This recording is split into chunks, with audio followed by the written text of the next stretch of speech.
ورنہ ایک مٹی میں تباہیں گے تاکہ بچے کو کچھ نہیں لگا.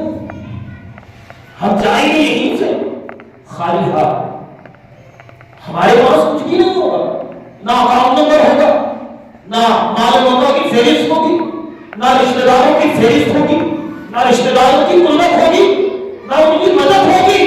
بھائی کچھ بھی نہیں ہوگا, تنو تنہا جانا ہے, خالی ہاتھ جانا ہے, بے یار مددگار جانا ہے. وہ کوئی عالی شان محل میں نہیں, وہ 2 گز کی زمین ہے, آج تو اس کو بھی خریدنا پڑتا ہے, آج اس کو بھی خریدنا پڑتا ہے, اس کی بھی بولی لگتی ہے. بھائی اچھی جگہ میں جائیں, اس سے بڑے پیسے ملے, پیسے دینے ہو. آج یہ حال ہے کہ نماز جنازے کے لیے بھی 4 مرتبہ اعلان کرنا پڑتا. بھائی آ جاؤ نماز جنازہ پڑھ لے, تمہارے علاقے کے اندر میت ہوئی ہے. بھائی وہ دوست کو چھوڑ جو حضور علیہ السلام کا دوست تھا, وہاں کیا اعلان ہوتا, خود ہی چلے آتے تھے. ان کو اس سے اتنا پتا ہونا تھا حضور اس جنازے کے لیے تشریف لے رہا ہے. یقین مانو سارے جو سبوں کا رخ وہی اسی مقام, اسی طرف, اسی جانب. بھائی محبت ہی تو تھی, یہ حضور کا عشق ہی تو تھا. جہاں معلوم ہوتا کہ حضور امامت سے پار کے سارے صحابہ پیچھے رہ جاتے. اگر پتا ہوتا حضور اس مقام کے اندر جا رہے ہیں, سارے نہیں چلے جاتے. بھائی ہر وقت, ہر لمحہ, ہر آن حضور کی محبت, حضور کی الفت کے لیے سوچے. یہی تو مقام ہے, یہی تو مقام الفت ہے, یہی تو اصل اطاعت ہے, یہی تو اصل دین ہے, یہی تو اصل محبت ہے. یہ کوئی دین لاوارث دین نہیں ہے جس دین کو ہم نے لاوارث بنا دیا ہے, جس دین کو ہم نے لاپتہ کر دیا ہے. بھائی اس دین کی سربلندی کے لیے ہمارے آباء و اجداد نے, ہمارے اسلاف نے, صحابہ کرام نے اپنی ہنسی جان کا نذرانہ پیش کیا.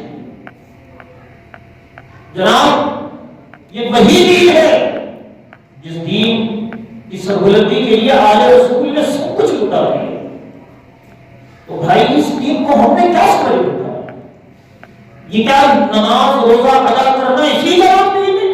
نہیں, اس کو سمجھنے کی ضرورت ہے. جس آیت کی تلاوت کی گئی وہ دخول فی السلم کہا کہ پورے دین اسلام میں داخل ہو جاؤ.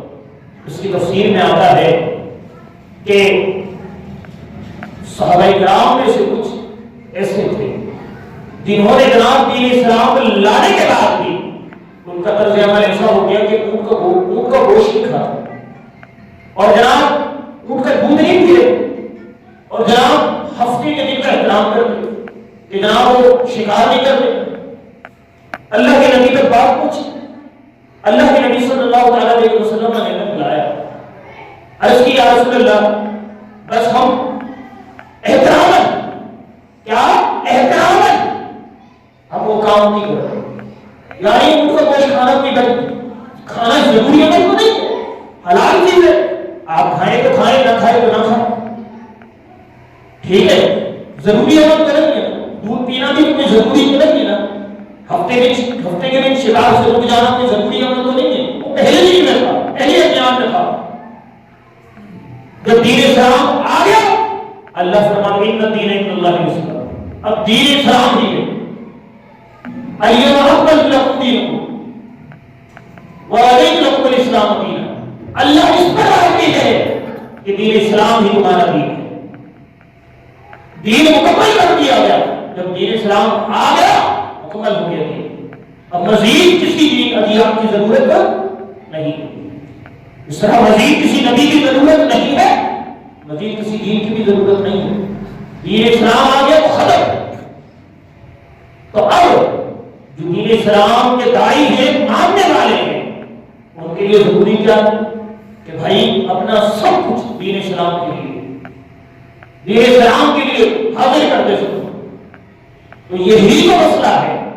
جب حضور علیہ السلام کے پاس ان کو بلایا گیا نا, تو پھر حضرت عبداللہ ابن سلام جو پہلے دوسرے دین اب انہوں نے اور ان کے ساتھیوں نے اس کا احترام کرنا شروع کیا. اللہ کے نبی نے فرمایا کہ تم پر لازم ہے کہ تم جناب اونٹ کا گوشت بھی کھاؤ, اونٹ کا دودھ بھی پیو, لازم قرار کے لیے دو. کیوں؟ دین بڑا بہتر ہے. اب اس سے یہ بات واضح ہو جاتی ہے کہ جناب کسی اور ادیان کے احترام کے لیے اگر جناب گائے کا ذبح نہ کیا جائے گا تب بھی گناہ ہے, گناہ سمجھا جائے گا, اس کو وہ بدیانتی سمجھی جائے گی. وہ دین اسلام کے ساتھ بغاوت کر رہا ہے کہ جناب وہ ہندوؤں کو تکلیف ہے. ہم جناب اگر گائے کو ذبح کرتے ہیں, اگر یہ سوچ کر تم دین اسلام سے بغاوت کرتے ہو تو تم اپنا ٹھکانہ جہنم لگاؤ. اسی طریقے سے اگر تم کسی اور اغیار کی پیدائش میں آ کر تم اذان لوڈ اسپیکر سے اذانیں بند کروا دیتے ہو, مسجدوں میں نمازیں بند کروا دیتے ہو, تو سوچ لو تمہارا ٹھکانہ جہنم ہے. آج یہی ہو رہا ہے. آج جناب کہیں پر بھی اغیار کے اعلی کار اپنا کام شروع کر دیتے ہیں. کہیں پر بھی کرکٹ میچ ہے تو سارا جگہ بند کر دیا جاتا ہے. وہ بھائی لوڈ اسپیکر سے حوالے نہیں دے سکتے, نمازیں نہیں ہو سکتی, مسجدوں کو ویان کر دیا جاتا ہے. وہ بھائی اس سے بڑا ظالم اور کون ہو سکتا ہے جو اللہ کے گھر کو ویان کرتا ہے, اللہ کے ذکر سے روکتا ہے. اس سے بڑا ظالم اور کون ہو سکتا ہے, اس سے بڑا بدکار بدبخت کون ہو سکتا ہے. تو یہ وہی تو لوگ ہیں, یہ وہی تو لوگ ہیں جو دین کو اپنے خواہشات کے تلے دبانا چاہتے ہیں. تو جب تک آپ دین کے ساتھ مخلص نہیں ہو جاتے نا, اس وقت دین اسلام کی تاثیر نہیں مل سکتی. اس وقت دین اسلام کا جو حقیقی جو پاور ہے, جو برکت ہے, آپ کو وہ چیزیں نہیں مل سکتی. آج یہی تو حال, مسلمان ہیں, برائے نام ہے, کچھ بھی نہیں ہے, کوئی حیثیت نہیں ہے, کوئی مقام نہیں ہے, کوئی رتبہ نہیں ہے. کیوں ہے یہ سب؟ اس میں جیسے ہم نے اپنے مقام کو بھلا دیا, اپنے سوچ کو بھلا دیا, اغیار کے اعلی کار بن گئے ہم. وہ بھائی ہمارے اسلافوں نے بڑی تکلیفیں اٹھائی. حضرت علامہ کفایت علی کافی علیہ السلام جنہوں نے یہ کلام لکھا کہ کوئی گل باقی رہے گا نہ چمک رہ جائے گا, پر رسول اللہ کا دین حسن رہ جائے گا. یہ وہ کلام ہے جنہوں نے جناب رات کی رات کلام لکھی حضور علیہ السلام کی رات. وجہ پتہ ہے کیا؟ کہ وہ شخص ہیں جن کی شہادت کی برکت سے یہ پاکستان حاصل ہوا, جن کی شہادت کی برکت سے پاکستان حاصل ہوا ہے. یہ انگریزوں نے ان کو مشکل ستم بنایا, ان پر تکالیف اور جناب ان پر ہر طرح کے ظلم و ستم کی انبار کھڑی کی. یہاں تک کہ لکھنے والوں نے لکھا ان کے ننگے جسم کے اندر گرم استھتی رگڑی گئی اور اس پر جناب پھر ان کے جسم پر کالی مرچ اور جناب دیگر مرچ اور طرح طرح کے مسالے جات ہر طرح سے مشکل ستم بنایا گیا. وجہ کیا تھی بھائی؟ وجہ یہ تھی کہ یہ ختم نبوت کی بات کرتے, دین رسالت کی بات کرتے, جہاد کی بات کرتے تھے, حضور کے دین کو نافذ کرنے کی بات کرتے تھے. جناب انگریزوں نے وہ بھی منافقوں کے تحت جو مسلمان کے اندر چھپے ہوئے کچھ بھیڑیے ہیں نا, جو مسلمانوں کی جناب جڑیں کاٹ رہے ہیں, آج بھی اس ملک میں ہر ملک کے اندر ہے, جو برائے نام ہے تو مسلمان لیکن کہیں سے بھی ان کے کردار سے, افعال سے, حرکات سے, سکنات سے پتہ نہیں چلتا کہ یہ مسلمان ہے. بھائی آج دیکھ لو نا, وہ جو زندگی تماشا نام کا جو فلم بنایا گیا تھا دوبارہ ریلیز ہونے کا آرڈر دی تھی, جس کے اندر حضور کے ذکر کی بے حرمتی کی گئی, دین اسلام کی بے حرمتی کی گئی, جس کے اندر دین اسلام کے قدروں کو پامال کیا گیا. محفلیں ہو رہی ہیں اور مولویوں کو بدکردار بنا کر ثابت کیا گیا کہ وہ عورتوں سے بدکرداری کرتا ہے, اور اس کے بعد اس پر اس کے اوپر تھپڑ پڑتے ہیں, اس کے اوپر چپل پھرتے ہیں, اور وہ محفلیں نام پر دیتا ہے اس کو وہاں سے نہیں کیا جاتا. معاشرے کا بدترین کردار بنا کے پیش کیا گیا مولویوں کو. آپ کیا سمجھتے ہیں؟ کیا سمجھتے ہیں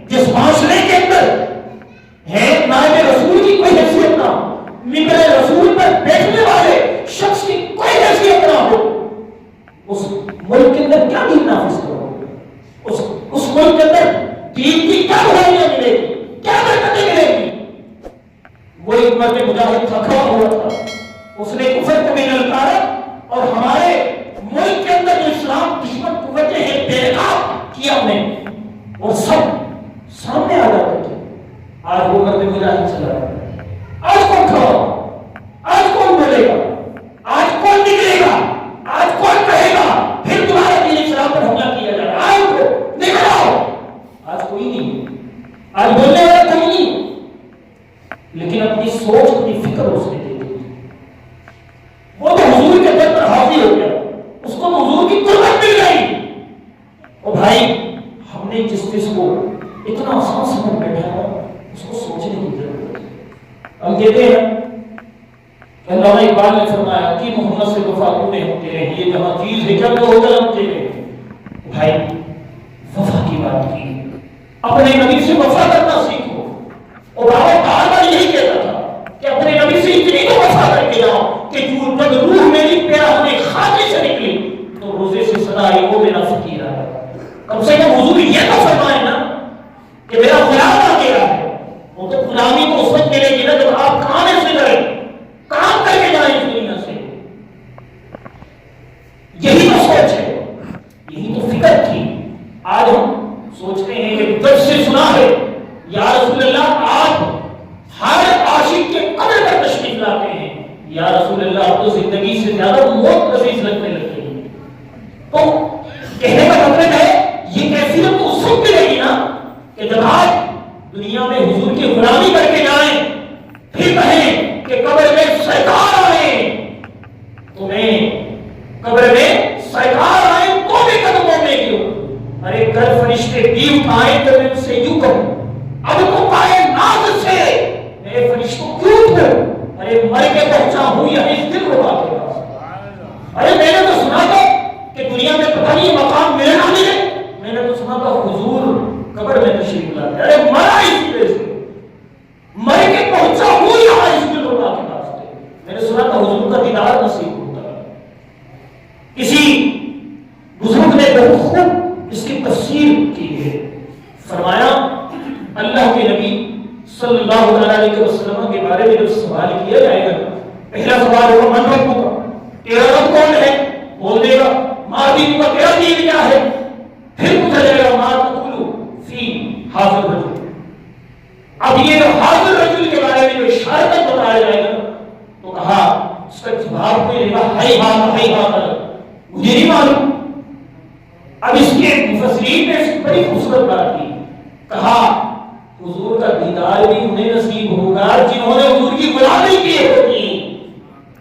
وہ حضور کو پہچان بھی لیں گے، قدموں میں بھی گر جائیں گے، قدم پوشی بھی کریں گے، اور لیکن جنہوں نے حضور سے بغاوت کی ہے نا ان کو پہچان بھی نصیب نہیں ہوگی، وہ دیکھ بھی نہیں سکتے، حضور کو دیکھ بھی نہیں سکتے۔ اسی وجہ سے پوچھیں گے ہائی حاضر کہاں ہے کہاں ہے؟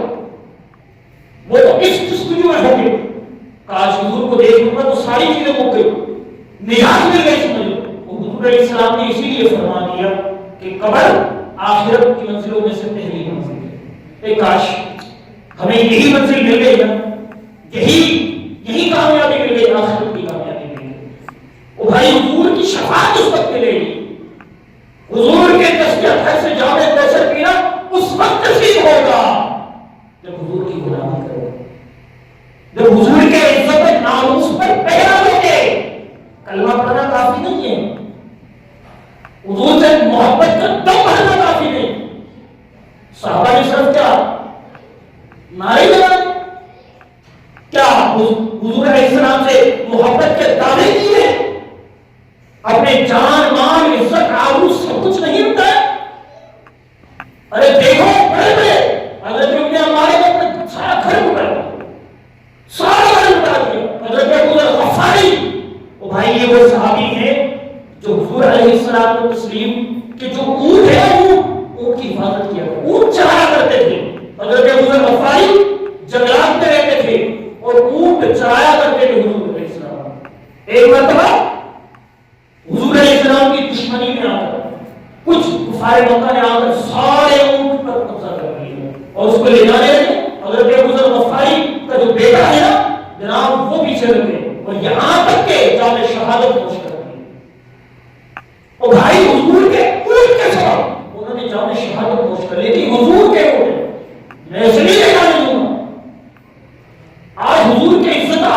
کوئی قدر نہیں ہے. وہ صحابی رسول ہیں جو اپنا سب کچھ لٹا دیتے ہیں حضور کی ذات پر. حضور سے جو چیزیں نسبت لے لیتی ہیں ان پر لٹا دیتے ہیں. اور آج ہم حضور کی عزت کا سودا کر لیتے ہیں. بھائی سودا ہی تو ہے نا, یہ سودا ہی تو ہے نا. اغیار کے ڈالروں میں بنتے رہتے ہیں, اغیار کے مال میں بنتے رہتے ہیں, اور اپنے منہ سے ختم نبوت کے حوالے سے کچھ نہیں بولیں گے. کہیں ایسا نہ ہو ہمارا دانا پانی بند ہو جائے, کہیں ایسا نہ ہو ہمارے سب کچھ ختم کر کے ہماری نجاشیاں ختم ہو جائے, کہیں ایسا نہ ہو ہمارا انکم ختم ہو جائے, کہیں ایسا نہ ہمارا سپورٹ ختم ہو جائے, کہیں ایسا نہ چندہ بند کر دیا جائے, کہیں ایسا نہ جگر ملکوں کے ویزا بند کر دیا جائے. نہیں, حضور کے ساتھ سے بڑھ کر کوئی ضرورت نہیں. حضور کی عزت آبرو سے بڑھ کر کسی کی عزت آبرو نہیں. ہمارے اسلاف نے فیصلہ کر دیا بندہ دلیر اس وقت ہوتا ہے جب حضور کی عزت آبرو کا پہرا کرتا ہے. حضور کی عزت آبرو کا پہرا کرتا ہے. حضور گلرا شریف میں فرما دیا جو حضور علیہ السلام پیر مہر شاہ صاحب فرماتے ہیں کہ میری علی کتنے تیری سنا گستاخ اخلیوں کتنے جا لینا. آج فرماتے ہیں کہ جو حضور علیہ السلام کی عزت آبرو کا پہرا دیتا ہے نا اس کے پشت پر حضور علیہ السلام کا ہاتھ ہوتا ہے. حضور علیہ السلام کا ہاتھ ہوتا ہے اس پر. یار اس سے بڑا اعزاز اور کیا چاہیے؟ جو حضور کی قربت مل جائے اس سے بڑا اعزاز اور کیا چاہیے؟ غازی مقبول شہید علیہ نام. بھائی یہ وہ شہید ہیں جس نے راجپال کو قتل کیا. کیا تھا؟ کچھ نہیں تھا, پڑھا ہوا نہیں تھا, ان پڑھ تھا, قرآن نہیں پڑھا, نہ لکھت پڑھا, کچھ بھی نہیں. جناب ایک دن پتہ چلا, ایک دن مسجد میں پتہ چلا ایک بزرگ رو گئے. ان سے پوچھا بابا کیا ہوا؟ تو کہا تمہیں نہیں پتا, میں آج اپنی بے بسی پہ رو رہا ہوں. کہا کیا ہو گیا؟ کہا نکاحت ہے, کمزوری ہے, بڑھاپا ہے. کہا ایک ہندو نے میرے نبی کے عزت آبرو پر گستاخی کی ہے. اگر میرے پاس اتنی طاقت ہوتی نا میں اس کا سب ہم سے جدا کر دیتا. آج اپنی بے بسی پہ رو رہا. اس نوجوان نے پوچھا کہاں ہے؟ پکڑ لیا, گھر گیا, اپنی والدہ سے جناب پیسے لیے, خنجر لیا اور فلا پکڑ کر گیا اور اس کو کھوپ کے پاس لے جہنم کر دیا. اس کے بعد اس کو پکڑ لیا گیا. اس کے بعد پہلے لاہور کے اندر رکھا گیا. اس کے بعد میاں والی جیل کے اندر رکھا گیا. جب میاں والی جیل کے اندر رکھا گیا نا وہاں پر پیر مہر علی شاہ صاحب, سید حافظ جمال علی شاہ صاحب وہاں ان کے پاس گئے اور جا کر نا ان کے ہاتھ بوسی کر اور پھر ان سے پوچھا آج بتاؤ تمہاری کیا خواہش پوری کی جائے؟ آج تم نے میرے نانا کی عزت پر پھیرا دیا, آج تم نے بہت بڑا مقام لے لیا. تو پیر حافظ تھے جماعت علی شاہ صاحب, ان سے عرض کرنے لگے آپ سنائیں آج کیا سناتے ہیں. کہا آج تم بھی قید ہو. کہا مجھے لگتا ہے اللہ نے تمہیں یہ اعزاز دیا جس طرح حضرت یوسف علیہ السلام کے تھے. کیوں آج تمہیں سورہ یوسف کی تلاوت نہ سنا دوں؟ حضرت پیر جماعت علی شاہ صاحب کہے وہ جناب سورہ یوسف کی تلاوت کرنے لگے تو زار و قطار سب ہونے لگے, یہاں تک کہ ہچکیاں بن گئی. ہچکیاں بنتے بنتے نا حال یہ ہوا کہ زیر و زبر میں فرق آیا. اللہ جب زیر و زبر میں فرق آ گیا, فرق آ گیا نا تو جناب غازی مفتی شہید نے کہا شاہ صاحب تم غلط پڑھنے لگے. اللہ اکبر, ان کی وہی دھارت بن گئی. کہا قرآن پر پتہ ہے اور تو ان پڑھ ہے, قرآن دیکھ کے بھی نہیں پڑھ سکتا. کہا تجھے کیسے پتہ چل گیا؟ کہا شاہ صاحب تم نے تو قاری سے پڑھا ہے, مجھ سے تو مجھے پڑھانے والا خود صاحب قرآن ہے. کہا روز آتا ہے مجھے پڑھانے کے لیے, اللہ کے نبی کی قربت ملتی ہے مجھے. یہ وہ شخص ہے. حضور کے ساتھ پر پہلا دے کر کو دیکھو, حضور کے عزت اور ناموس پر اٹھ کر کو دیکھو. بھائی سب کچھ دنیا میں ہوتا ہمیشہ رہتا وہی ہے جس میں حضور کے ذات پر حضور کے ذات پر علامہ کفایت علی کافی رحمۃ اللہ علیہ مشق صفت بنا کے اور یہاں تک کہ پھر پھانسی کی سزا دی گئی. آپ جب پھانسی کے لیے جانے لگے نا آپ جاتے جاتے پورا کلام پڑھ گئے, کوئی گل باقی رہے گا, نہ چمن رہ جائے گا, پر رسول اللہ کا دین حسن رہ جائے گا. اگر سو تم خواب کے بستر میں یوں نہ زان ہو, اس طرح بے جا پر خاکی کفن رہ جائے گا. آج بڑے بڑے محلات کے اندر تم عیش و عیاشی کرتے, یاد رکھنا سب یہی رہ جائے خاکی بدن پر، بیجا بدن پر جو چیز رہے گی وہ صرف خاکی کفن ہے، سارا کفن ہے، چٹا کفن ہے، اور اس چٹے کفن کی لاج اس وقت رکھی جائے گی جب تک حضور علیہ السلام سے بات کرتا ہے، حضور علیہ السلام کی عزت و آبرو میں بیدار ہوگے، تو پھر یہ جان جان نہیں، پھر یہ جان جاودانی ہے، پھر یہ موت موت نہیں ہے، یہ موت حیات ہے، یہ موت زندگی سے کئی گنا عظیم ہے، کیونکہ یہ پردہ ہے، یہ پردہ ہٹا تو حضور سے مل گئے، حضور کے قریب ہو گئے، حضور کی قربت مل گئی، بس اس سے بڑھ کر کچھ نہیں۔ اللہ پاک سے دعا ہے، اللہ پاک ہمیں سمجھنے عمل کی توفیق عطا